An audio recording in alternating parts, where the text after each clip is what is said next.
എന്താണ് ഈ അസാധാരണ? CPM പ്രവർത്തകനും മാടായി കോളേജിൽ ജോലിയെടുത്തതിൽ പ്രതിഷേധിച്ചാണ് നമ്മൾ ഈ പ്രതിഷേധം. ഇത് MK രാഘവൻ MP നടത്തിയ കോഴ വാങ്ങി നടത്തിയ നിയമനമാണ്. അതിൽ പ്രതിഷേധിച്ചിട്ടാണ് നമ്മൾ ഈ പ്രകടനം സംഘടിപ്പിക്കുന്നത്. ഈ പരിപാടി ഇവിടെ കൊണ്ട് അവസാനിക്കുമെന്ന് നമ്മൾ ഒരുത്തരാളും വിചാരിക്കേണ്ട. പാർട്ടിയെ വിറ്റ് കോഴ വാങ്ങി ജീവിക്കുന്ന ഒരുത്തിനെതിരെയും സന്ധിയില്ലാത്ത സമരം തന്നെയാണ് ഈ യുവതയും ഈ ജനങ്ങളും ഇവിടുത്തെ ജനാധിപത്യ വിശ്വാസികളും നടത്തും. അതിലൊരു സംശയവും വേണ്ട. കോഴ വാങ്ങുന്ന ഒരു രാഘവന്മാരെയും നമ്മൾ ജനങ്ങളുടെ മുമ്പിൽ തുറന്നു കാട്ടും. അവരെ റോഡിലിറങ്ങാൻ അനുവദിക്കില്ല എന്നാണ് ഈ അവസരത്തിൽ പറയുന്നത്. കല്യാശ്ശേരി മണ്ഡലം കമ്മിറ്റിയുടെ നേതൃത്വത്തിലാണ് ഇവിടെ പ്രതിഷേധം.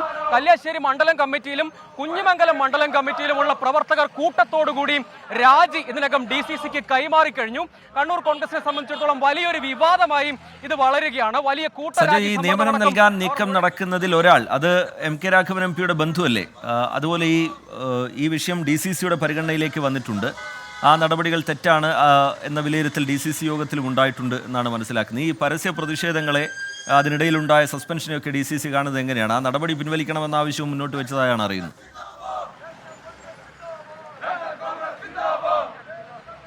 അതായത് ഈ നിയമനവുമായി ബന്ധപ്പെട്ടുള്ള പ്രാഥമിക നടപടിക്രമങ്ങൾ പൂർത്തീകരിച്ച് കഴിഞ്ഞിരിക്കുന്നു.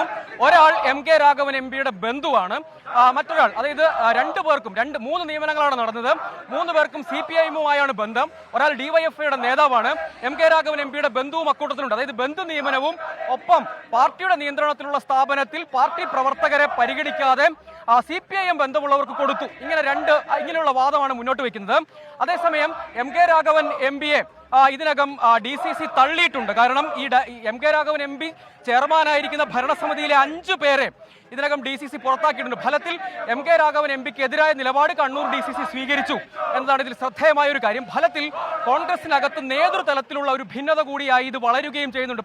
കേവലം പ്രവർത്തകരുടെ പ്രതിഷേധവും വികാരവും എന്നത് മാത്രമല്ല, നേതൃത്വവും കണ്ണൂർ DCC ഫലത്തിൽ MK രാഘവൻ MPക്കെതിരെ അച്ചടക്ക നടപടി സ്വീകരിക്കാൻ കഴിയില്ല. അതുകൊണ്ട് ഡയറക്ടർ ബോർഡിലുള്ള 5 പേരെ പാർട്ടിയിൽ നിന്ന് സസ്പെൻഡ് ചെയ്തുകൊണ്ട് ഫലത്തിൽ MK രാഘവൻ MPക്കെതിരായ നിലപാട് കൂടിയാണ് പ്രഖ്യാപിക്കുന്നത് എന്നതുകൂടി കാണണം. അതായത് ഫലത്തിൽ വലിയ തോതിലുള്ള പ്രവർത്തക രോഷത്തിലേക്ക് കാര്യങ്ങൾ പോയതോടുകൂടി പ്രവർത്തക പക്ഷത്തേക്ക് കണ്ണൂരിലെ DCC നേതൃത്വം ഔദ്യോഗികമായി എത്തിച്ചേരുന്ന ഒരു സാഹചര്യമുണ്ടായി. അതേസമയം ആ നടപടിക്കും പ്രവർത്തകരുടെ വികാരം, പ്രതിഷേധം തണുപ്പിക്കാനായില്ല എന്ന് വേണം കാണാൻ.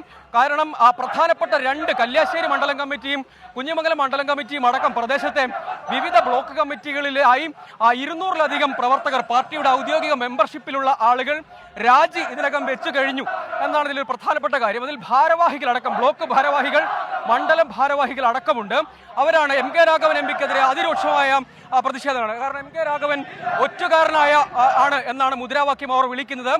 ഇത് അനുവദിക്കില്ല. കാരണം ഈ കാര്യത്തിൽ നേരത്തെ പ്രതിഷേധമുണ്ടായെങ്കിലും നിയമന നടപടിയുമായി മുന്നോട്ട് പോകാൻ ഭരണസമിതി തീരുമാനിക്കുകയും 3 പേർക്കും നിയമനം നൽകാനുള്ള തീരുമാനമെടുക്കുകയും അതിന്റെ നടപടികളിലേക്ക് ഇതിനകം കടക്കുകയും ചെയ്തിട്ടുണ്ട്.